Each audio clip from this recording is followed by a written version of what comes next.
Bueno, buenas tardes. Ahora para todos. Vamos a dar continuidad al espacio de nuestro psicotraining 2022.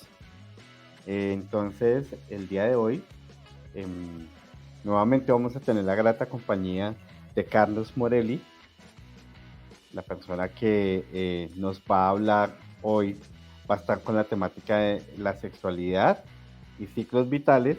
un asomo al sentido de vida y la sexualidad. Carlos es un psicólogo egresado de la Universidad Nacional de Colombia, tiene formación en clínica logoterapéutica y es coach logoterapéutico. Tiene un máster en clínica y salud y psicoterapia. Carlos tiene una experiencia de 11 años de experiencia laboral en espacios públicos y privados, entre ellos fundaciones, hospitales, universidades, colegios y organizaciones internacionales enfocadas a la salud mental y salud sexual. Y tiene un trabajo también grande en lo que es prevención y promoción en el área organizacional. Entonces, pues Carlos, te damos la bienvenida. Estamos esperando a que actives tu cámara para que nos puedas acompañar con esa gran temática en la tarde de hoy, Hola, ¿cómo ¿no? estás, Aníbal? Bien, bien. Bueno, Carlos, dejo el espacio para ti. Ya conoces la dinámica y pues todo tuyo el espacio. Gracias, voy a quitar un poquito la luz del frente, pero es que se oscureció un montón el día. Bueno, pues muchísimas gracias, bienvenidos, bienvenidas. Nuevamente para quienes ya habían estado ahorita hace un ratito y otra vez nos vemos. Súper bienvenidas las personas que no nos habíamos visto. Ya me presentaron rápidamente. Bueno, este tema yo creo que me parece que es uno de los temas, a ver, el que estuve trabajando ahorita en la jornada de la mañana, creo que es un tema complejo, sobre todo sobre discapacidad y sexualidad, porque más desde el enfoque en que no conocemos mucho, está rodeado de prejuicios y en una gran parte del desconocimiento que implica la discapacidad, porque es un tema que hasta ahora estamos volviendo a retomar y tornándolo un poco más fuerte, sobre todo desde las ciencias humanas y desde la salud en sí, siempre ha estado en desarrollo, pero creo que hoy en día el llamado también sea a partir de precisamente el asomo y la masificación de conceptos de diversidad desde las sexualidades, pues ha hecho que también miremos hacia otros espacios, como por ejemplo el tema de la sexualidad en discapacidad, pero un tema y es el tema que nos atañe ahorita en la tarde, que me corresponde a mí en este momento, que es el tema de la sexualidad infanto-juvenil. Es un tema muy peliagudo,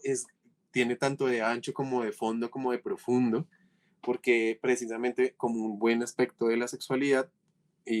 no nos es ajeno, todos experimentamos la sexualidad de una u otra forma, tenemos conceptos, preconceptos, es una idea que se va cuestionando el día a día, nos cuestionan la vida cotidiana y obviamente pues trabajar con infancias y juventudes no es la excepción. Cuando menciono que es muy amplio y es muy ancho el tema, pues precisamente porque partimos desde aspectos como el desarrollo, de alguna manera la predisposición, el desarrollo sexual en el feto, posteriormente en la parte de primera infancia, en infancia, preadolescencia y adolescencia, para llevarnos finalmente al espacio de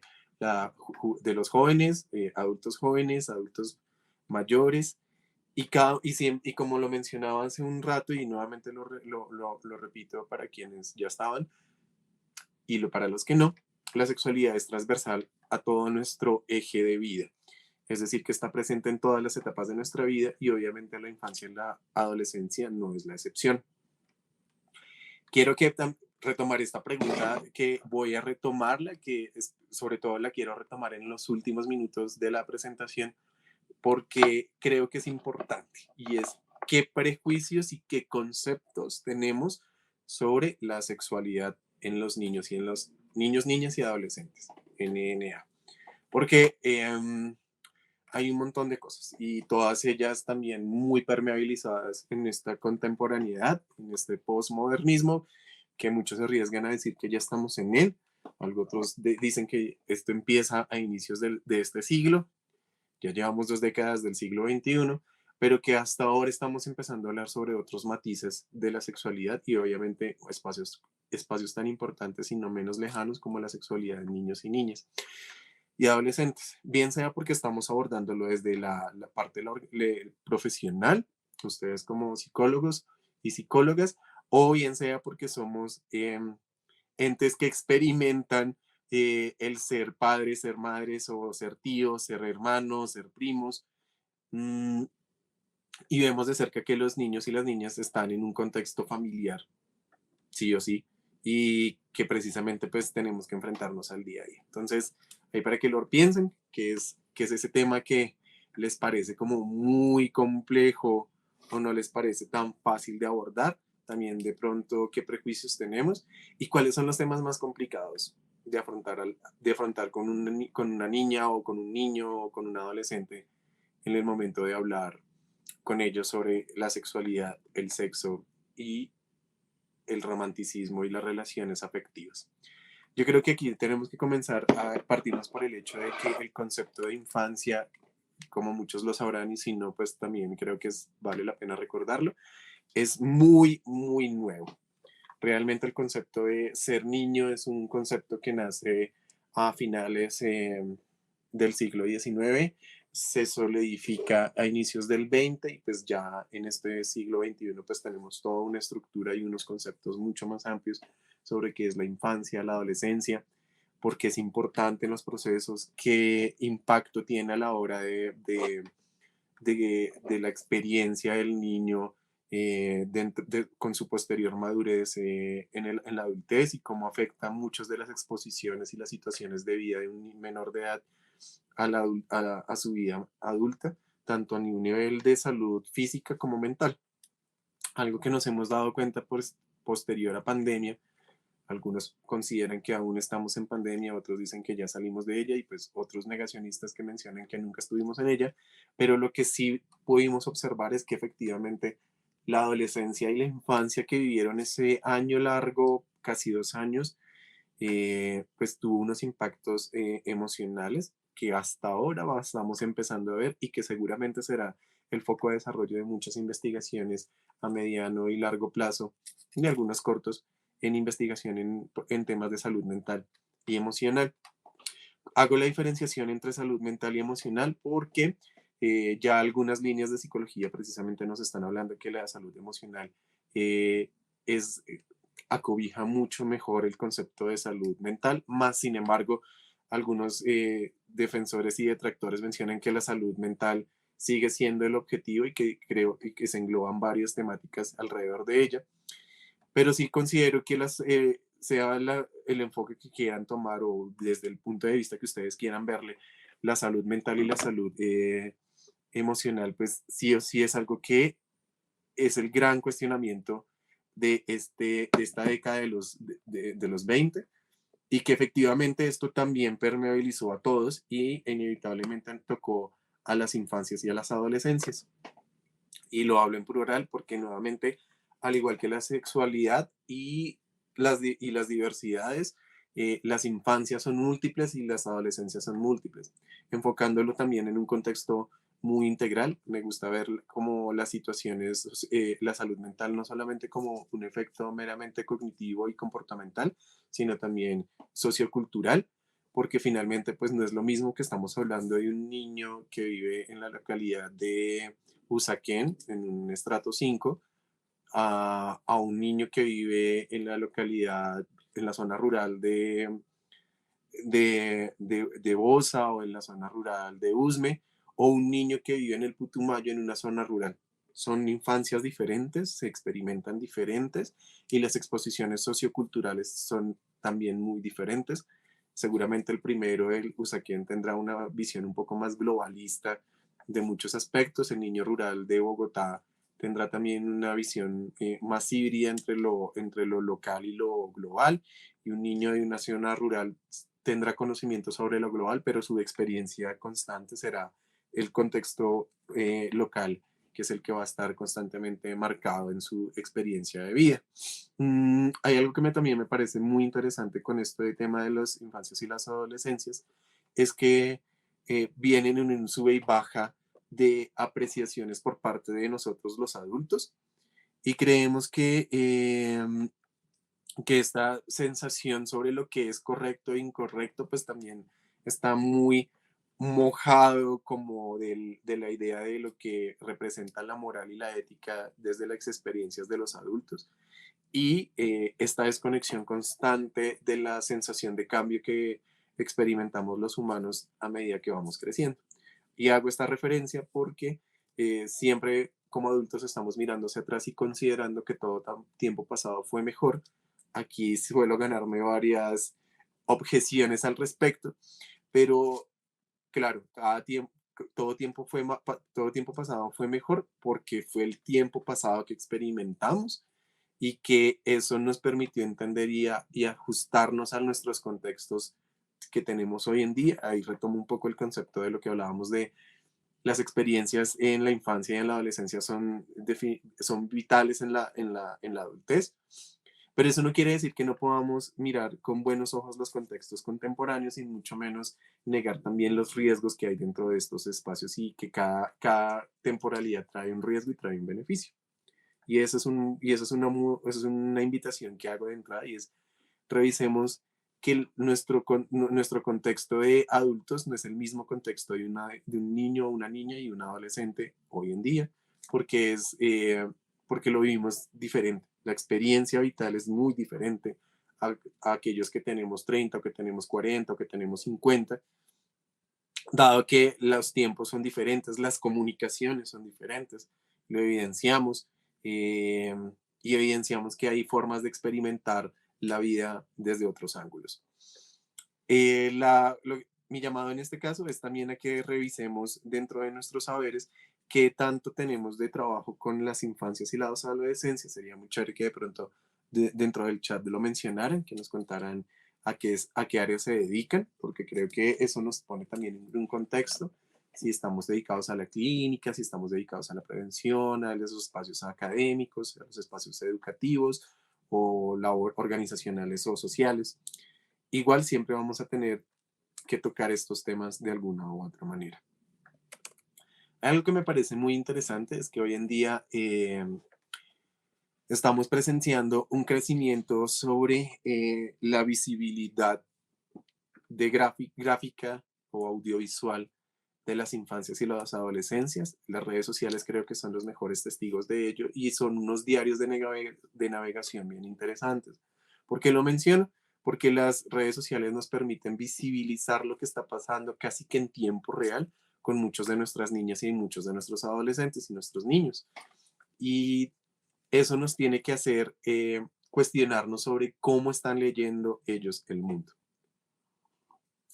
Algo que sucede muy interesante con los adolescentes es que los adolescentes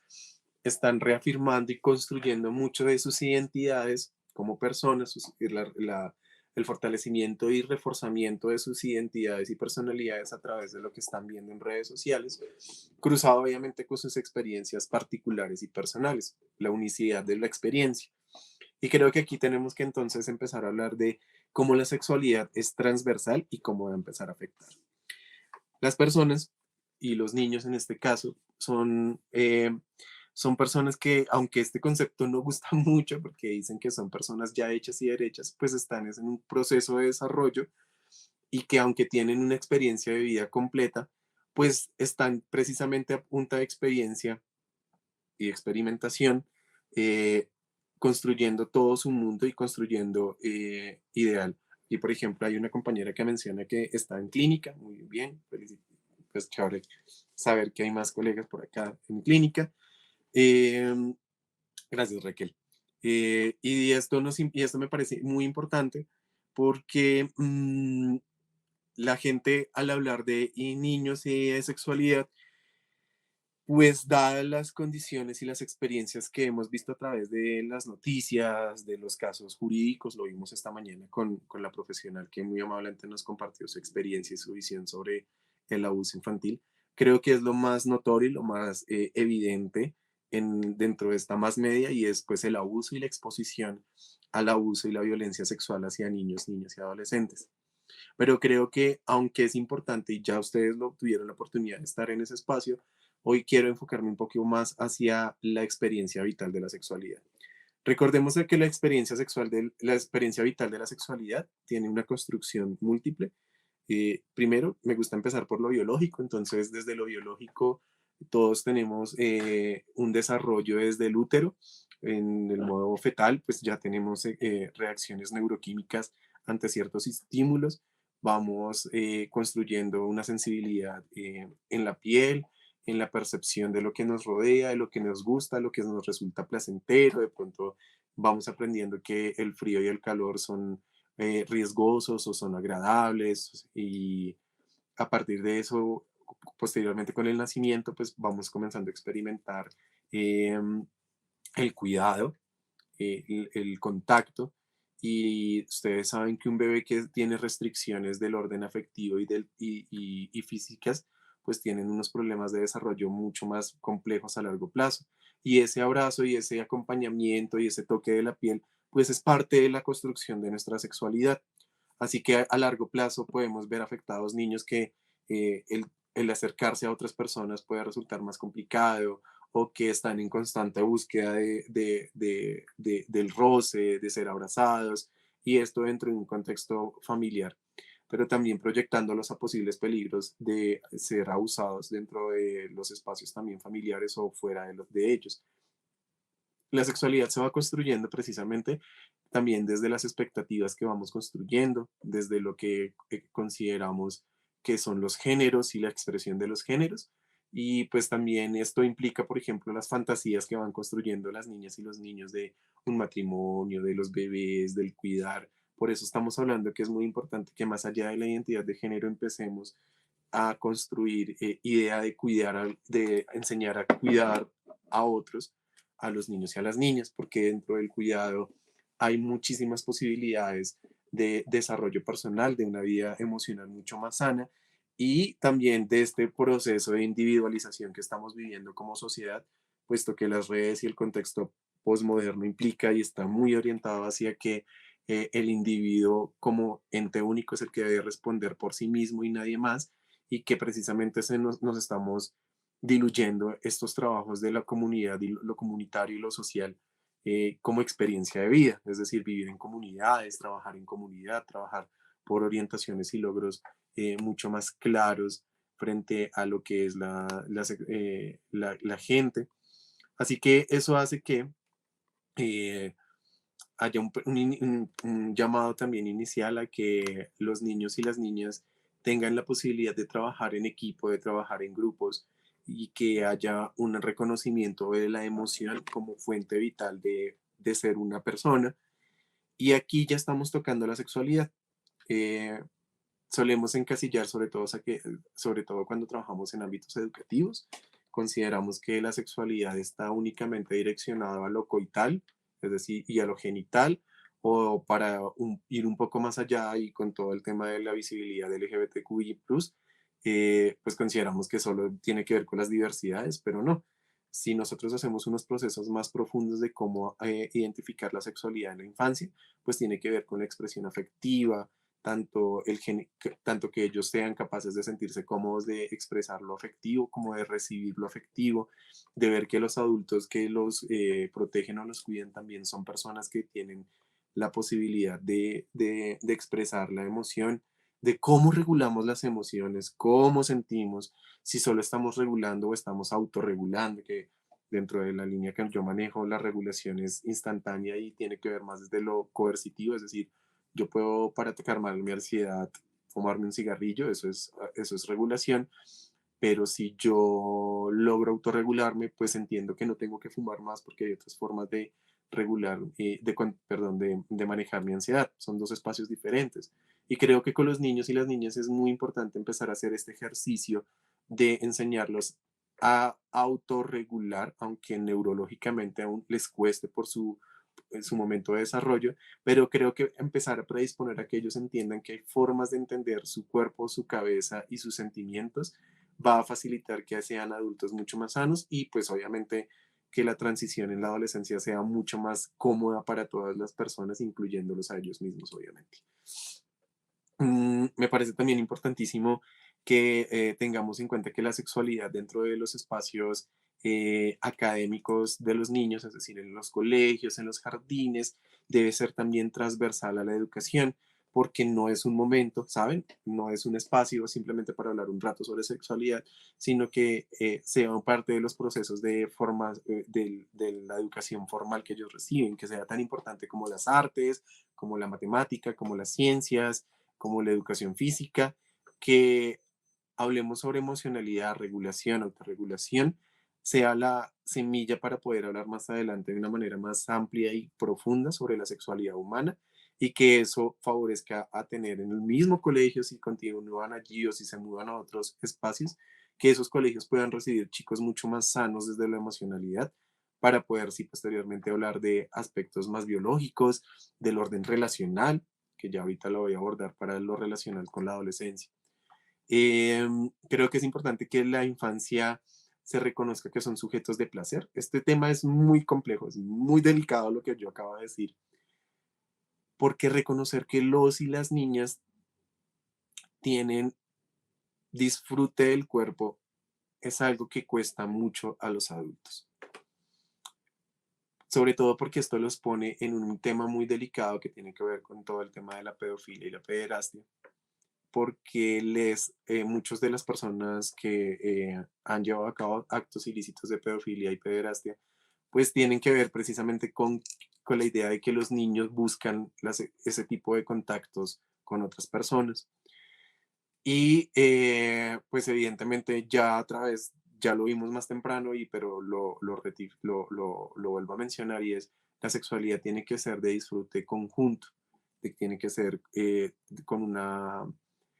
que ambas partes estén involucradas y están de acuerdo, y pues es evidente que un niño no va a tener la confianza ni la seguridad, ni mucho menos la seguridad para decidir que va a estar involucrado con otro ser humano a tener una experiencia del orden sexual. Así que lo que tenemos que voltear a mirar sobre el disfrute de los niños es saber que los niños muchas veces disfrutan que sus papás los abracen, que sus mamás le den un beso, eh, que estén jugando, que el contacto de los juegos sea muy físico. Ustedes incluso cuando ven niños jugar entre ellos todo el tiempo están golpeándose, tocándose, empujándose, abrazándose. Hay besos en, en la mejilla. Todo eso hace parte de la sexualidad. Pero creo que aquí el tema es qué filtros nos estamos poniendo, qué gafas nos estamos poniendo nosotros para ver eso. Si lo estamos viendo desde cualquier tipo de contacto entre los mismos niños es perverso o es malvado o simplemente es parte de su desarrollo.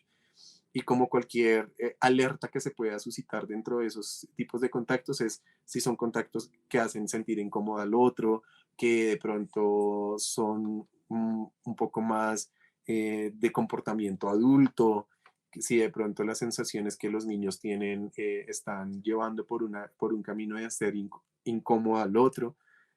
¿Saben? Muchas veces, es una línea del acoso escolar que no se menciona mucho, pero una parte del acoso escolar tiene que ver con el sexting y con la extorsión de todo, o el crashing más bien, el cracheo que tiene que ver con este tema de exponer a la gente desde fotos inapropiadas o que haya un abuso sexual dentro del acoso, dentro del bullying. No es lo recurrente, no es lo usual, pero también existe. Así que ahí es donde hay que poner las alertas, en donde se está comenzando a pasar una línea que de pronto el niño se esté vendiendo hacia la vulnerabilidad, que se sienta vulnerable, que esté ofreciendo vulnerabilidad o que esté haciendo vulnerable a otras personas, a chicos o a chicas de su contexto. Mm, Creo que hay más de una mejilla sonrojada porque es que el tema es muy incómodo y lo sé. Creo que además muchos de incluso terapeutas no están preparados, terapeutas infantiles, si bien es un tema es importante, no están siempre preparados, sobre todo porque muchas veces cuando se habla de sexualidad, en realidad en espacios de consulta, muchas veces terminan hablándose de abuso, pero pues sí tenemos que más bien enfocarnos hacia la prevención y la promoción de ayudar a los padres y madres de familia para que estén preparados para hablar de temas muy delicados y complejos, porque si empezamos a habituarnos con los niños a hablar de algunos temas que ellos están interesados de conocer, no que nosotros querramos inducirlos, sino que ellos sean los que estén abiertos a hablar, pues nos va a hacer que tengamos que tengamos posteriormente adolescencias mucho más calmadas y que hayan algunos temas mucho más fáciles de abordar sin que las personas que están involucradas se sientan incómodas, porque la incomodidad hay que reconocerlo, no solamente es de los padres y de las madres, sino también es de los mismos niños o de los adolescentes. Y creo que ahí también tenemos que revisar cómo está nuestro termómetro de incomodidad frente a la sexualidad y entre tanto la propia como la ajena, porque inevitablemente es una cultura que vive que está constantemente alerta, mirando sobre la sexualidad propia, pero en especial la ajena. De ahí que haya revictimización, que haya discriminación, que haya omisión de información y de espacios contundentes para hablar sobre la sexualidad. Cuando los niños han recibido un espacio al menos decente, si no digno, sobre temas de sexualidad, pues nos vamos a encontrar con adolescentes mucho más perceptivos y receptivos a la información que les entreguemos sobre la sexualidad. Y para el caso de la adolescencia es muy importante reconocer que la adolescencia es esta experimentación que va un poco más allá porque ya involucra más directamente al otro, donde la relación y la interacción de las relaciones nos va a permitir entender si estamos o no estamos logrando relacionarnos adecuadamente, porque seguramente en algún punto va a haber un acompañamiento efectivo como la pareja, va a poder permitir conocer el cuerpo de otra persona, reconocer el placer propio en el cuerpo del otro, y eso nos va a ayudar mucho que el acompañamiento que tengamos en los espacios tanto familiares como, como de la escuela, pues los chicos siempre sepan que siempre hay un espacio seguro con el cual hablar. De ahí que la educación sexual debería ser transversal en las escuelas. Yo sé que hay mucha gente que no está de acuerdo con eso porque precisamente me vuelvo a un punto de la conversación que ya he hablado. Consideran que la educación sexual está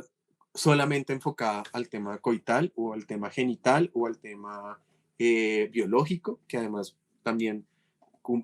tenemos un grave problema y un vacío frente a estas posibilidades porque botamos la pelota tal vez muchas veces a este tipo de educación a personas que no están preparadas en la integralidad para hablar de estos temas y con todo el respeto y el reconocimiento que merecen muchos docentes de los colegios públicos y privados, tanto en primaria como en secundaria, es que les entregan la pelota de la educación sexual, por ejemplo, a los profesores de biología. Y claro, ellos tienen la capacidad para hablar sobre lo biológico, pero están pasando por alto otros espacios que son vitales dentro de la educación sexual, como la emocionalidad, como la relacionalidad, como la prevención, como el cuidado. Y terminamos teniendo proyectos de educación sexual muy mediocres e incompletos, y ahí es donde hay que comenzar a colocar el ojo, porque como profesionales de psicología podemos y estamos en la obligatoriedad de comenzar a ampliar la mirada sobre cómo estamos abordando la sexualidad con los niños, niñas y adolescentes. Mm, Algo que me he encontrado tanto en la práctica privada como en los espacios clínicos y escolares es que la sexualidad para los adolescentes también sigue siendo esta de hace 30, 40 años, donde hablamos sobre el óvulo, cómo fertiliza, el espermatozoide y el óvulo, cómo se fertilizan, cómo baja el óvulo, cómo llega el espermatozoide, pero pocas veces hablamos de cómo no soy capaz de aprender a decir no, cómo soy capaz de aprender a expresar lo que estoy sintiendo por otra persona, cómo soy capaz de expresar que me da miedo el contacto físico o que estoy teniendo conductas compulsivas de masturbación o tengo miedo con hablar con mi mamá porque tuve la primera menstruación, o miedo de que el chico eyaculó por primera vez y no sé cómo hablarlo con alguien porque esto es nuevo, aunque ya lo sé, lo tenga teóricamente, no sé cómo hablar de eso, porque me gustaría saber muchas cosas más. Y esos espacios precisamente no se están dando y son lo que llevan a que los chicos en su curiosidad innata y las chicas en su curiosidad innata tenga que remitirse a pares que están igual de perdidas, igual de perdidos que ellos en temas, no saben sobre lo que están hablando o tienen un montón de información errónea, o se vuelvan o se remitan a fuentes como en Internet y las redes sociales, donde no siempre la información es confiable y mucho menos ética y adecuada, como por ejemplo la pornografía. Por eso es importante abordar los temas de la sexualidad en las diferentes etapas, tanto en la infancia como en la adolescencia. Incluso yo creo que debe seguir siendo pertinente dentro de los espacios universitarios. Todos sabemos que están entrando chicos y chicas de 16, 15, 17. Yo por lo menos entré a la universidad de 15 años recién cumplidos. Y efectivamente después a mis 20 poquitos, ya terminando la carrera, pues sí me daba cuenta que había entrado muy pequeño y que la exposición que tuve a esos espacios era bastante fuerte. Es decir, las universidades también deberían entender que la sexualidad como un espacio de aprendizaje debe seguir estructurándose y organizándose dentro de un discurso académico, pero también un discurso que le permita a la gente sentirse cómoda con ello, con lo que están escuchando y hablando. Así que creo que es importante que la infancia y la adolescencia se vea revisada también desde otros puntos, no solamente biológicos, sino también, por ejemplo, desde la igualdad y desde la desigualdad. No es lo mismo ser una mujer rural que ser un adolescente rural que ser un adolescente en la ciudad y ser un adolescente en la ciudad pobre que una mujer, que un adolescente en un colegio privado con más dinero y, y dos o tres estratos más altos que la persona que vive en otras condiciones un poco menos favorables.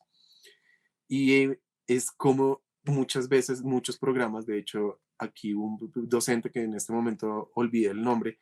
eh, un adolescente, un profesor, perdón, que se ganó un premio internacional en prevención y recibió varios reconocimientos porque su proyecto de vida en sexualidad estaba enfocado a bajar el índice de embarazos adolescentes en un colegio del sur de la ciudad de Bogotá. Y en otras ciudades hubo réplica de este modelo. Lo que se encuentra dentro de estos procesos de prevención es que nunca se dejó hablar de sexo, pero no fue de lo único que se habló. Se habló de las posibilidades, se habló de la posibilidad de reivindicarse a sí mismas como posibilidad de desarrollar una vida mucho más útil, de tener la posibilidad de estudiar, de aquellas que no querían estudiar, de conseguir eh, em, elementos básicos para poder desarrollar empleos, de cómo tener un sentido de vida y irlo construyendo, nos alejaba de tomar decisiones como tener hijos prematuramente, porque la sexualidad no es un método la educación sexual no es solamente un método anticonceptivo, sino de planeación. Es planear la vida, es aprender a planear la vida, que hay unos momentos de vida. Y creo que los chicos cuando se les habla desde la posibilidad de crecer, de que hagan mucho más que ser padres o madres, que es muy válido también, pero que lo hagan en unos tiempos adecuados, va a permitir que haya una mejor calidad de vida y que el tema socioeconómico se movilice, que haya una movilización socioeconómica de familias un poco más vulnerables y que nos ayuden a retroalimentar de una manera más positiva las sociedades en las que se encuentran estos chicos y estas chicas. La sexualidad también tiene que revisarse, también, por eso lo mencionaba un poco como desde la desigualdad, porque ponernos en reconocimiento en las capacidades e incapacidades del Estado y de los espacios donde estudian los chicos y las chicas, va a hacer que reconozcan también que no es fácil tener un hijo, que las relaciones sexuales implican unas responsabilidades, que también hay un control emocional de por medio, que a veces también encontramos muchos vacíos del orden emocional que queremos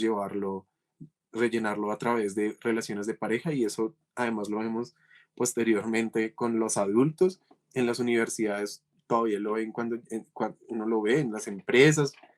Por eso menciono que la sexualidad es transversal a la vida humana y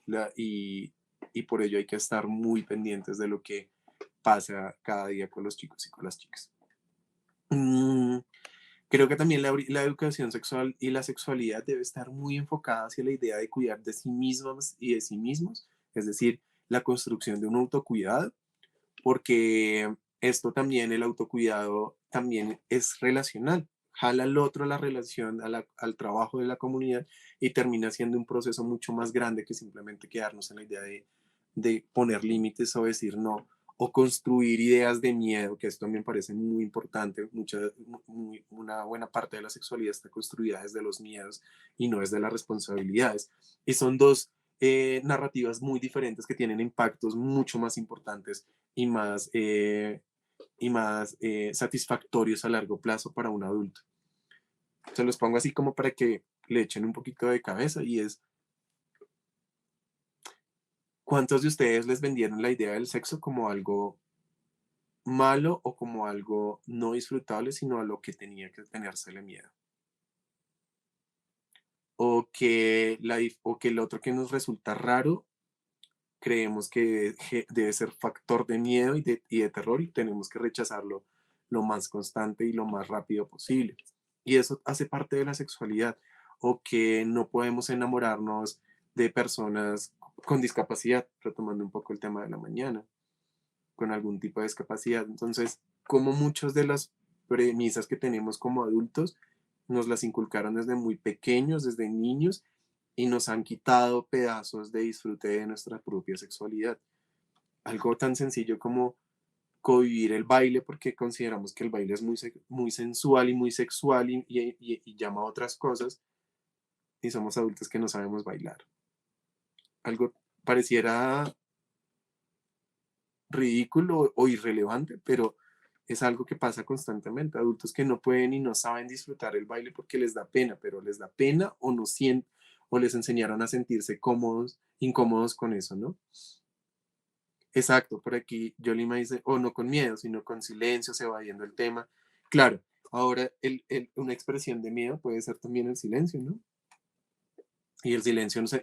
y más en una sociedad. Los colombianos tenemos un tema muy complejo con la memoria, olvidamos muy pronto. Y parte de los silencios, y le entregamos a la falta de memoria esa parte del silencio, ¿no? Entonces, no le voy a decir nada a la niña o al niño que me está preguntando esto, a ver si se le olvida. Y el que se le olvida es el adulto, pero el niño sigue con la duda y va a otros espacios a buscarlo. De pronto encontré a mi hijo, le encontré algún tipo de pornografía que es demasiado fuerte o pornografía en general y no estoy de acuerdo con esto, pero mejor me quedo callado porque no sé cómo afrontar este tema tan incómodo con ella o con él. Y así vamos, o este tema tan recurrente y tan contemporáneo que es el sexting, ¿no? La exposición de imágenes personales. El autocuidado ahora no solamente es presencial, sino el autocuidado también está acá en lo virtual y es paradójico que esté diciendo yo esto conectado a una pantalla y diciéndolo porque ya esto que estamos aquí, esto que estoy tocando yo acá y ustedes que están mirando a través de una pantalla, pues es también ya parte de nuestra sexualidad. O sea, la sexualidad es, pasó de la tridimensión, superó a la dimensionalidad y no solo es lo 3D que somos nosotros, sino ahora tenemos una cuarta pared que la estamos rompiendo todo el tiempo a través de una videollamada y eso implica también el sexo y la sexualidad. Entonces de ahí también la importancia del autocuidado a los niños y a las niñas y adolescentes de, ojo, ¿qué estás consumiendo? Ojo, que estás botándole al mundo de un espacio que no va a ser borrado lo que tú subas a internet, ahí va a quedar por siempre porque hay siempre forma de rescatarlo y no es del miedo, sino es de la comprensión de la dimensión de lo que es estar conectado al Internet, porque puede darnos miedo mandar una foto de desnudos, como también nos puede dar miedo un screenshot con la que nos van a sacar la cuenta, nos van a desangrar la cuenta bancaria porque hicieron reconocimiento del Face ID. Entonces, no es el miedo, sino es para qué estamos haciendo las cosas, cómo las estamos haciendo y hacia dónde nos dirigen nuestros actos. Y es el constante ejercicio del acompañamiento de los adultos a los niños, sea la posición que sea como padres, sea como profesionales, sea como dentro de una comunidad. Es el miedo a la final no ayuda porque lo que está haciendo es contener y va a alargarlo más.